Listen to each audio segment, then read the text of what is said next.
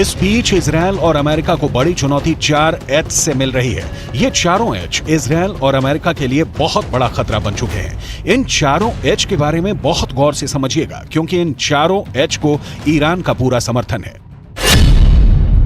H से Hamas, H से Hezbollah यानी लेबनान का मिलिशिया, एच से इराक का मिलिशिया हश्द अल शाबी, एच से हूथी यानी यमन का विद्रोही गुट। इस वक्त लेबनान और इजरायल के बॉर्डर पर ऐसा युद्ध चल रहा है कि गाजा में हो रहे हमले छोटे लगेंगे। ये इजरायल के कब्जे वाले इलाके में उसकी सेना के अड्डे की हालत है। यहां पर हिजबुल्लाह ने अपनी बुरकान मिसाइल से हमला किया। रिपोर्ट है कि हिजबुल्लाह ने इजरायल के ठिकानों पर 4 बुरकान मिसाइलें दागी और उसके बाद यहां की हालत देखिए।